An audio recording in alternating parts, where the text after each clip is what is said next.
Start. Shalom Aleichem, welcome everyone. Baruch Hashem. Starting a new cycle of learning the Torah. And B'ezrat Hashem, we should mechadish some interesting ideas that we can take with ourselves through the week and help ourselves become the better person that we could be. Baruch Hashem, we went through Rosh Hashanah, we went through Yom Kippur, we went through a Sukkot, Hoshana Rabbah, we went to Shmini Atzer, we came out Simchat Torah. And today, the first day after all the holidays, some people thought we're going back to normal. They're going back to normal. The truth is that we're not going back to normal. Or at least we shouldn't be going back to normal. Everything that we worked on throughout Yomei Elul, throughout Rosh Hashanah, throughout Yom Kippur, Sukkot, Hoshana Rabbah, Shmini Atzer, Simchat Torah, it's important that we don't let it just disappear. Okay, the holidays are over, I'm going to go back to who I was. That's not what should be happening. What should be happening is we take the holiday with us. This is what's called Neilat HaChag, retaining the inspiration. How does a person take the inspiration that he got through Rosh Hashanah and Kippur, he got through Sukkot, he got through all these? How does the person take this inspiration and bring it out for the rest of the year? The Gemara in Berachot tells us something very interesting. Rav Pam says, the Gemara in Berachot says, Hayotzeh mi bet HaKnesset, al yafsi'ah b'si'ah gasa. One who leaves a shul, the halacha is you should not take big steps. You shouldn't take big steps when going away from shul. Why? The Gemara explains, because you don't want to be like a child who's running away from school. You know, you had school, last minute, now I'm free. You come out of shul, you come out quietly, take small steps. It's not like shul was a bad place. It wasn't something we want to get away from. Right? There's a lot of Kiddushah in the shul. Every Amen, Yishmei Rabbah, every Baruch Hu, Baruch Shemo, Baruch Hu Hashem HaMorach. All these things bring a lot of Kiddushah in the shul. And so when a person has to walk away from the shul, he's supposed to take small steps. Not supposed to walk away so fast. Because you're supposed to take the Kiddushah that you get in shul and take it out with you into the world. Whatever you did in Rosh Hashanah, Yom Kippur, Sukkot, Simchat Torah, you're supposed to take that with you out into the world. That's what we're supposed to be doing after this, all these holidays. They didn't just come and go. We're supposed to keep it with us. How do we do this? It's by staying close to the Beit Midrash. It's not going too far away from the Beit Knesset. Not going too far away from the shul. Staying connected to the yeshiva. Even if you have to be in work. We all have to go to work. We have to work hours and hours on end. But what's our connection? Do we have connections? The first parasha, right after all the Yom Tovim, Parshat Bereishit. The start of the Torah. This is the time to renew our efforts. We had a shiur that we used to go to, didn't go to, came, went, We had a shiur at Baruch Hashem, this recording. Sometimes weeks we had it, sometimes weeks we didn't have it. Now's Bereishit. Now's the chance to restart it with full energy. And B'ezrat Hashem, to be able to go through Hashem's will, Hashem should give us the car, to go through every single week and get some inspiration, some lessons, some stories that we can share with the family, share with ourselves, and inspire ourselves to become better people. In this week's parasha, HaKadosh Baruch Hu creates everything. He creates the people. He creates Adam v'Hava. And he tells them, you cannot eat from this Eitz HaDa'at, this tree. And the woman is approached by the snake, and the snake says, is there something that Hashem said you can't eat? She says, yes. This tree, if we touch it, we're going to die. He pushes her. And he says, if you're going to eat it, you're going to become like Hashem himself. That's why Hashem doesn't want you to eat it. He pushes her, she touches the tree, says, you didn't die from touching it. Hashem never said you're going to die from touching it. Sometimes you eat it. But she touches, she didn't die. She says, you see, you touched it, you didn't die. You eat it, you're also not going to die. She goes ahead and she eats it. In the Peninim al Torah, on this pasuk, he starts off with the story and then explains where he's going to. The story was, in Telz, Lithuania, there was a great Rosh Yeshiva, and the Rav of the city, Rav Yosef Yehuda Lei Bloch, very big rabbi, great person. And but his city was overrun by maskilim, by reformers, a lot of reformists. And there was a young Jewish man, totally not connected to Judaism, very depressed, and he rented an attic apartment in town from another Jew, also reformist, not religious at all. And this young man was very depressed, and eventually he committed suicide.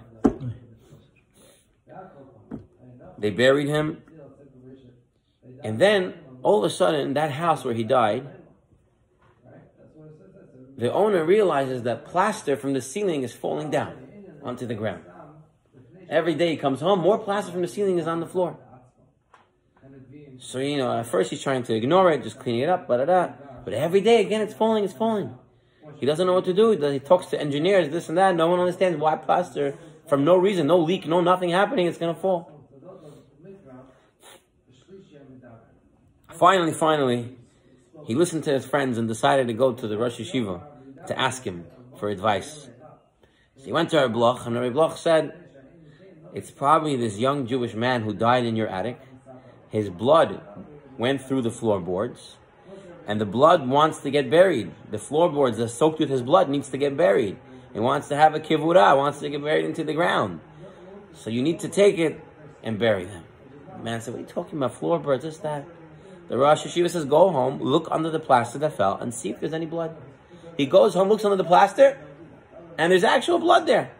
He goes back to the attic, he sees the floorboards, like the Rosh Yeshiva said, is under the floorboards is lots of blood of this young man who died. All his blood is there. So he collects the floorboards, takes the plaster, and he goes and he buries it. The Rosh Yeshiva is walking through the town one day, and one of these maskilim, one of these reformists, they see the Rosh Yeshiva, and he says to the Rosh Yeshiva, he stops him and says, listen, I know that you're a big and holy man, and I know what you said about that house. Everybody was talking about it. Rosh Yeshiva. Man, no. He says, but I refuse to go into that house to see what happened. I refuse to go in. Because why, he says? I fear that if I would come in, I would be influenced to become Choseh B'Tshuva. And I don't want to become Choseh B'Tshuva. I don't want to become religious again. So I even purpose didn't go in, so I don't see the greatness of a Talmudic scholar like you. The Rosh Yeshiva looked at him and said, no, you had nothing to worry about. You could go in and see it and nothing would happen to you. He says, what do you mean? I said if I go in, I'll see it, I would change. He says, no. He says, how do you know I won't change? He says, I tell you. Every day you see the sun come out. You see the sun go down. You see the clouds. You see the mountain. You see the whole world. You see Hashem making miracles left and right. You see a baby learning to talk, learning to walk. And you're not appreciative of that. Then of course not. You're going to be appreciative of what you see over here. You don't want to believe. Even if you would walk in and look at it, you wouldn't believe because you don't want to believe. There's a way a person can become inspired, but at the same time, if he doesn't want to be inspired, the inspiration won't work on him. And that's what the Rosh Yeshiva was telling him. The opposite is going to Exactly. You're not going to get it. It's not going to work on you. Here in the Pininim, he says a similar idea happened here with Chava. What happened? Chava has a very nice fruit in front of her. Which fruit this was? The Eitzadat, whatever it was, they say, there's different opinions. Whether it was an etrog, or it was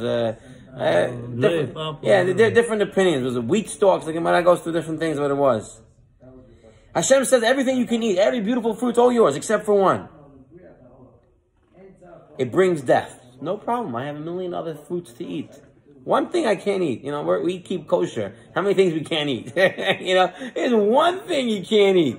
Everything else you can eat. Shouldn't have been a major challenge. And everything went fine.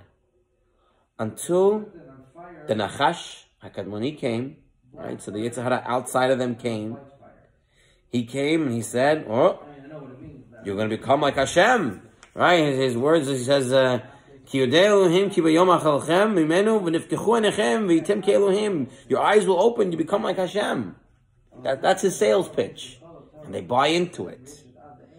But he says, the Pasuk says, when Chava ate the fruit, it says, V'tereh ha'isha Ki tov ha'etz lema'achal, v'chi ta'avahu le'einayim. She said, the tree was good for eating. She looked at the fruit, the Eitz Hadat, and she said it's good for eating. He never said it was good for eating.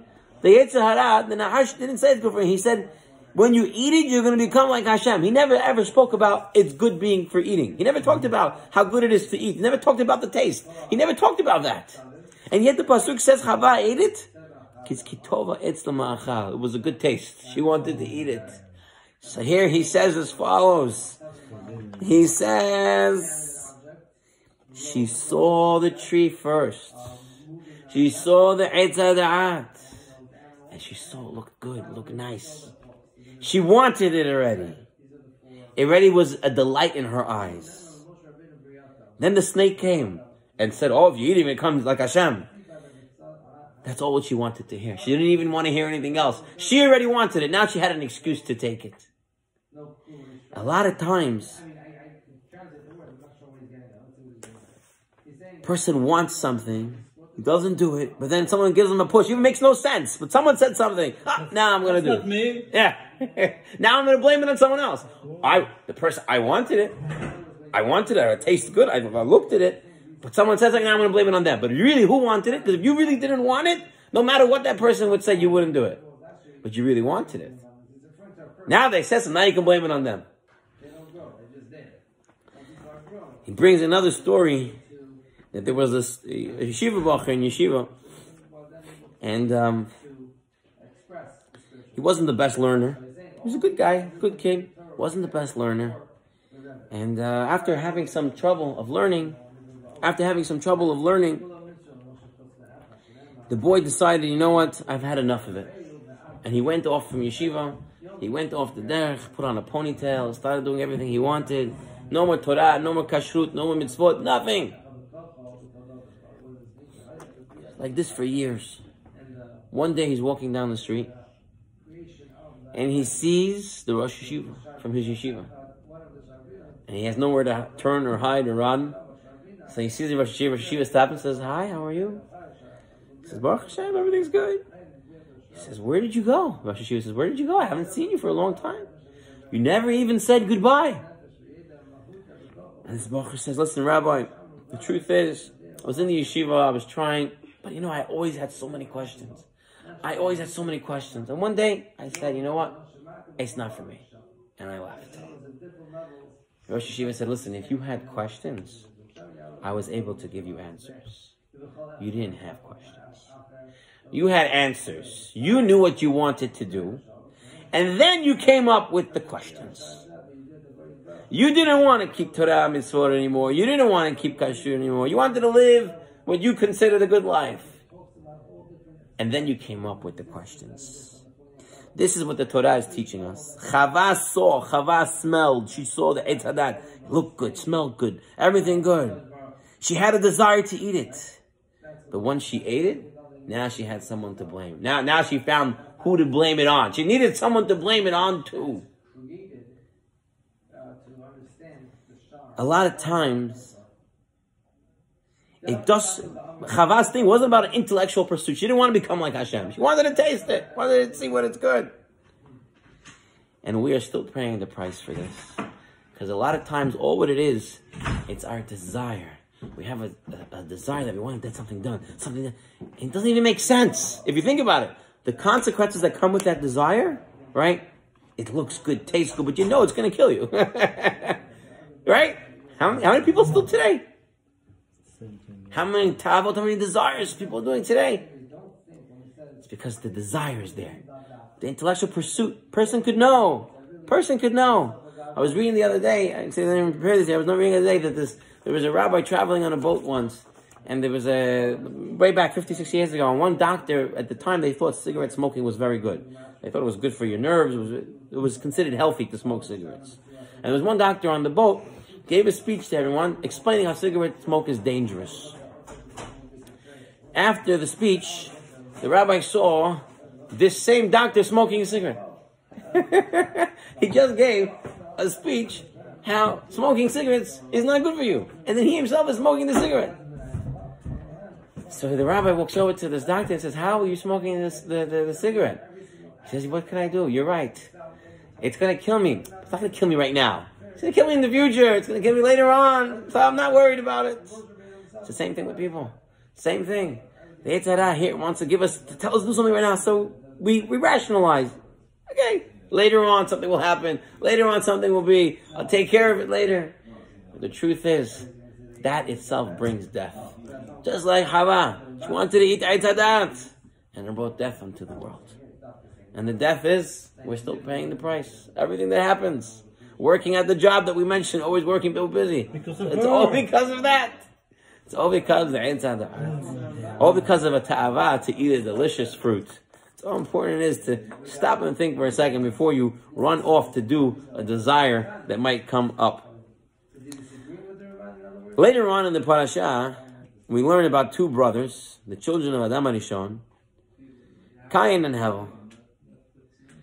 And so what happens is, Cain and Hevel, Cain brings a korban to Hashem. He worked the land, so he brought some fruits up as a korban. Thank you to Hashem. Hevel, his brother, saw what he did and says, you know what? I'm going to do also the same thing. Hevel, he was taking care of sheep. And so he went and he brought from his flock the best ones. He brought a korban to Hashem.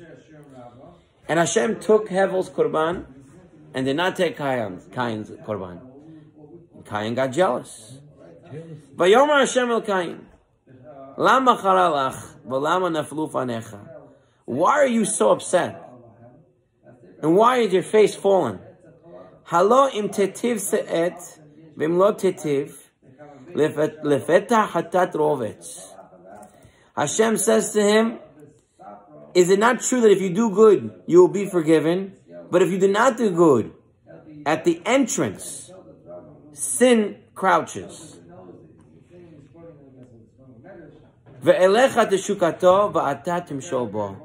Its longing is towards you, yet you will rule over it. The Midrash Rabbah explains what this means.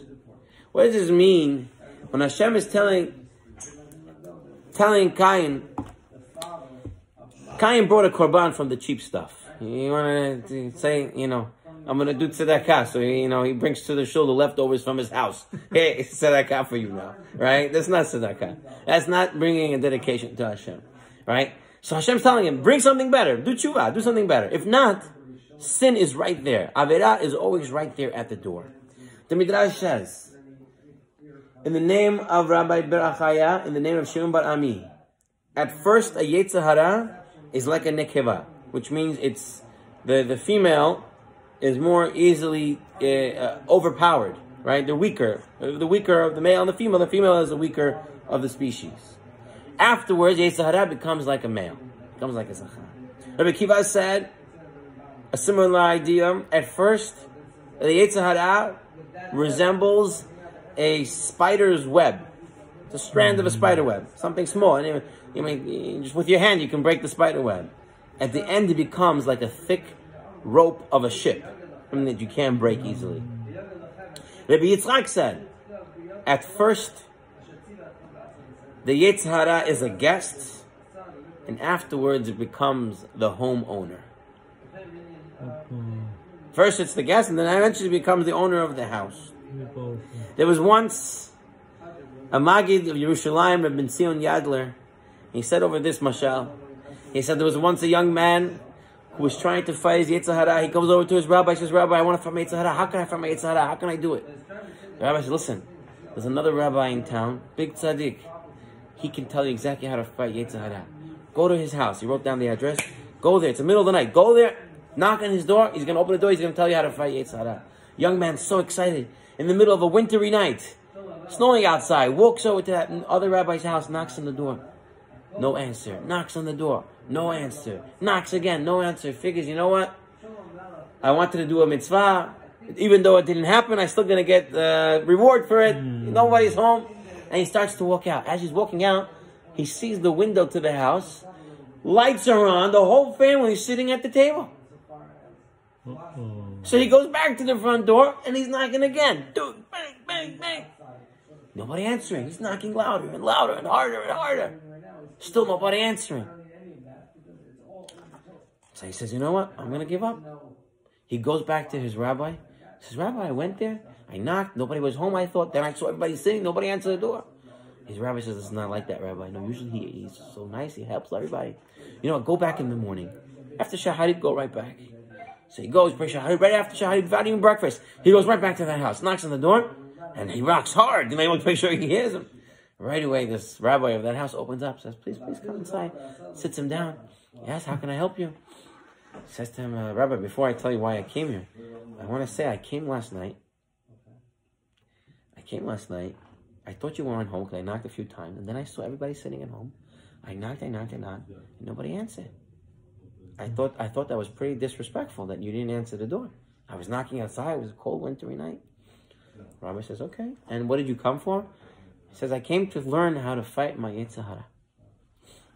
My rabbi told me you can teach me how to fight my Yetzer Hara. The rabbi says, okay, before I start telling you anything else, let me ask you a question. You were knocking on my door last night, right? And I didn't answer the door, right? And then you saw my family, and you saw I still didn't answer the door. Why did you continue pounding the door so hard?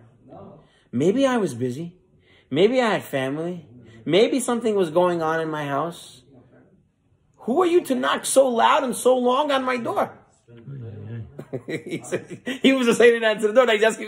He said you knocked the door. And the rabbi says, I'm not upset at you. I just want you to think about this for a second. You rang my door 100 times. Why did you think I have to open the door for you? Why do I have to open the door for you? If anybody who walks by my house, I open the door for them, then who owns the house, me or them? If I'm the owner of the house, I choose who I open the door to, when I open the door. I don't have to open to everybody who knocks. Did you ever think about that? And you had the chutzpah to knock 100 times? Sayonara. And he sends him out. This man takes his hat and jacket and runs back to his rabbi. He says, Rabbi, I don't understand. And I asked him a question how to fight me. And he's telling me why I was banking all night. And his rabbi says, he answered you. Don't you get it? He says, how did he answer me? He said, listen what he said. Just because somebody's knocking on the door doesn't mean you have to let them in. You see the pasuk here says, Lafeta hatat rovetz. At the entrance of the door, sin is waiting. HaKadosh Baruch Hu doesn't let the Yetzer Hara go into a person. It lets him come up to the door. And it knocks. And now you have the choice to either let the Yetzer Hara in or not open the door. And so the rabbi was teaching him, he said, you want to buy Yetzer Hara? Who's the owner of your body? Who's the owner of what you do? Is it you? Or is it that tava? Is it that desire? Is that will that's on the outside? You get to choose what you want to do. You either open the door for the Yetzer Hara or you keep it slammed shut. Right? When Chachamim tell us you have to put filters on the phones and on your internet at home. They're not telling us this. They're telling you have to keep the door shut. It's an open access. Everything's open. When they tell us you have to be careful where you go in the world and where you do, it's because you have to keep the door closed. Otherwise, you're letting things in. And everything that's out there, at the door, the entrance of the door sits sin. Our job is to keep it out. And how do you keep it out? By keeping a distance. There's a story told about a drunkard of the city of Novardok. There was a drunkard there, came from a chashuva family. And his family was very embarrassed of him. They wanted him to stop drinking. And he was a nice guy. He just had a big Yetzer Hara to drink. And so they came up with a deal. They said to him, you can only drink if someone will drink with you. If you're alone, you're not allowed to drink. So he said, you know what? That's the deal. I'll only drink if someone will drink with me. So, first couple of days, he was able to find somebody in the middle of the day. They drank 1 cup, 2 cups. One night, all of a sudden, he wakes up and he has a big desire to drink this bottle of vodka. He wants to just drink it. Nobody's there. And he wants to open it and drink it. And then he remembers he promised his family he's only going to drink with somebody else. But it's the middle of the night. So he's looking around. He doesn't see anybody. He says, you know what? Let me just prepare the table. prepares the table, puts 2 chairs. Okay, he's waiting. Still an hour passes, nobody's here. He says, there's no avirah for me to prepare the cups. Puts 2 cups down on the table. Half hour passes, still nobody's there. There's no avirah to pour it. This way, as soon as somebody comes, everything will be ready. He pours the 2 cups. He's waiting. Another hour passes by. Nothing. He so much wants to drink it. And finally, his guest came. Who was it? There was a fly. And the fly landed on the cup. He sees the fly in the cup. He says, finally I have a drinking partner. He goes and he says l'chaim. He drinks his cup. Then he looks down at the fly. The fly's not drinking the vodka. He says, what, you don't like it? I'll drink it for you too. And he takes the second cup as well. You see, once you set up the avirot in front of you, once you open the door, and you open the cups, you open the things, that's it. How are you going to keep it away? How are you going to keep it away? He wouldn't take out the table. He wouldn't take out the cups. He wouldn't take out anything. He wouldn't come to it. Our job is to keep sin at the distance. It cannot come into us unless we let it in.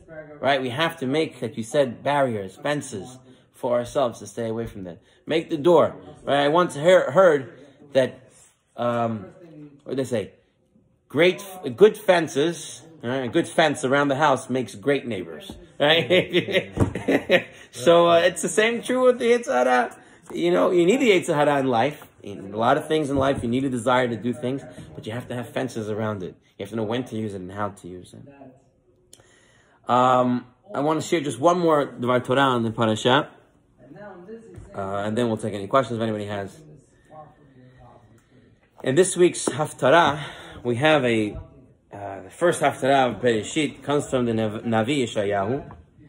And in there, it starts off saying that Hashem was Borei Shamayim, Hashem created the world. And the pasuk continues and says that we should be an Or LeGoyim, we should be a light to the nations. The Jewish people have responsibility to be a light to the nations. And the pasuk there says, Lifkoach enayim ivrot lehotzi mimasger aser mibet kela yoshvei choshech. To open blind eyes, to take a prisoner from confinement, dweller in darkness from a dungeon. To basically take people out of a constricted, dark place and bring them out. There was a great tzaddik who came here to the United States in the early 1920s. His name was Rabbi Shraga Feivel Mendelovich. When he came, even though he's a great rabbi, he was a rabbi ordained in Europe, he actually hid his smicha and made people call him Mr. Mendelovich. He felt that in America, people responded better to Mr. than to rabbi, in the 1920s at least. People gave more respect to Misters than rabbis. So he went by the name Mr. And later on in life, a lot of the Chachamim said he wasn't a Mr., he was Nistar. He was the hidden person. And he worked a lot to make Torah to what it is. In fact, the yeshiva that I went to, Torah Vadat, he was one of the founding people of that yeshiva. He was the principal there, and he worked in creating. Today's a big Bet Midrash in Monsey knows Bet Midrash Elyon. A lot of Torah Vadat's graduates go there. And he created that. He created so much things, and how that Bet Midrash came around. His story, how he bought it for cheap. It's an amazing story for itself. But he would teach his students. He was sitting with them in Bet Midrash Elyon with his students outside, and he was teaching Torah. And one day he turns to one of his students and he tells them, look, you see that rock? Pick up that rock. So they pick up the rock, and under the rock there was 1,000,000 ants running around. And Rosh Feivel Mendelovich turns to his students. He says, you see what you just did? Up until now, all these ants didn't know what sunlight was. They were living under a rock. When you picked up the rock, you now brought light into their world. For the first time, they saw sunshine. He says, you as students of Torah, that's your job in this world. Because there are so many people in the world who don't see the light and the sunshine of Torah. It is our job to take that rock off them. Take that rock off them. Take that rock off them and let them see the light. The fact is, Rapam would say, he would say that every single Jew has that job. Every single Jew who goes to shul who knows about Torah, his job is to somehow bring light to people who don't know, people who don't have, right? Rav Pam was very on top of his students. He would tell them, you go to yeshiva all week, right? You're going to go home for Shabbat. Your mother, he said, your wife, your mother, are not going to understand what the Tosafot is arguing with Rashi, what the Rashba is saying. This is for yeshiva. You're going to come home now today to the Shabbat table. What are you going to tell them? Oh, it's a machloket here and here and here and here. They need to understand something. They're not going to understand what you're talking about. He says it's responsible of every single yeshiva bacher, every single father, to prepare divrei Torah to share on the table. Just as a wife prepares food for the Shabbat table, the man's job, the boy's job is to prepare divrei Torah for the table. Find an idea, find a halakha, find musar, find a story. And it's better not just to say something, but to bring something out that's going to have a question and answer. People are going to start talking about it. You know, if you say over a story, it's not just saying over a story. Afterwards, what did you learn from the story? Every kid's going to learn something different. At first, the kids might copy themselves, but tell me what you think from it. What did you see from this story? And then it'll reach, and you'll see it'll go and expound and more, and become more involved with it. That is taking people out of darkness and bringing them into light. In fact, Rav Pam would repeat a story about Rav Yisrael Salanter Zechat Tzadik L'Bracha. One Simchat Torah, we just finished Simchat Torah yesterday. One Simchat Torah. Rav Yisrael Salanter is dancing with his students in the middle of the Hakafot. He's in the middle of Simchat Torah. All of a sudden he stops and he has a very sad face. In the middle of Simchat Torah. The students all got scared. What happened? Maybe he's not feeling well. Maybe something happened. They tell Rav Yisrael, what happened? What happened? You need me to call Hatzalah. We didn't have Hatzalah at that time. But you need to call medical attention. What? Seeing their concern, Rav Yisrael said to them, I'll explain to you why I'm so sad. As we were dancing and I was so happy about the Torah, I began thinking of all the Jews in the world who are today not dancing with the Torah, who have no connection with the Torah. They don't even know what Simchat Torah is. They don't even understand what it is. Right? Some people think Simchat Torah is Simchat Oshplov. Right? It's Oshplov day. That's it. They don't understand what else. You know, I tell you, I was dancing here with Simchat Torah, right? And someone said, where did everybody go? Like it turned to be in the middle of the Hakafot, became very empty in here. So I said, look, I'm by the Oshplov. Everybody's standing there. They need 30 people watching the Oshplov. Everybody, I don't know what happened. Right? So if Salanter says, I'm sad about everyone else who doesn't know what Simchat Torah is. They have no idea what Torah is. How can they enjoy the Torah? Our job is to shine the light, not just to the world, by the Goyim, by everyone, especially by our own families. How do you spread Torah? How do you spread these things by our families? Sometimes you have family members. I have family members. They don't care for Torah Mitzvah. How do you show it to them? In your behavior, in your respect, the way you talk, the way you show, the way you act, feeling for everybody, looking out for them, thinking about them, calling them before the holiday, even if they may not keep the holiday. Hi, David, how you doing?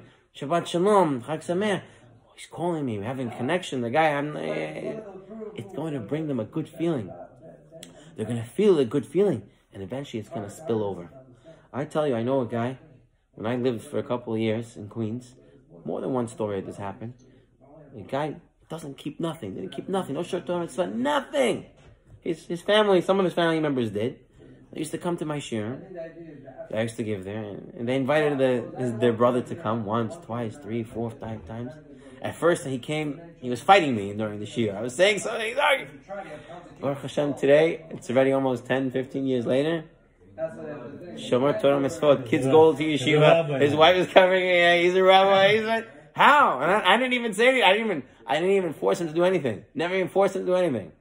Just you continue to show a happy face. You do what you can, and everybody can do it. I'm not. Who am I? What can I? What do I do? The right connection. Everybody has something that they can do to bring someone closer.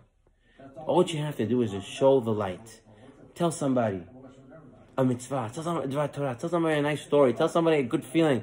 The other day, I almost said you can do a mitzvah but just by smiling. 32 mitzvahs, right, with your teeth. You can do it just smiling at somebody. There's always something that someone can do. Baruch Hashem, we went through Shana, we went through Yom Kippur, we went through Sukkot, we went through Simchat Torah. shouldn't we do everything that we can to take other people out of spiritual darkness, to bring them into the light, to show them how happy it is to be a Torah Jew? And Be'ezat Hashem, if we do this, Hashem should give us Parnasah B'revach, Hashem should give us Hatzlacha, Hashem should give us Yeshuot, everything good should come to us, but Hashem to us, and all Klal Yisrael. And Be'ezat Hashem, this year, as we said in Rosh Hashanah, right, last year, T'chel Shana V'Kiluloteya, Tahel Shana V'Birchoteya. Be'ezat Hashem, this year should start with all its blessings. Tov, right, 5782 should be a year full of blessings. Be'ezat Hashem, we should be zochet to have this year every Thursday night, at 8:30 for about a half hour or so. And then we'll post the Be'ezat Hashem online.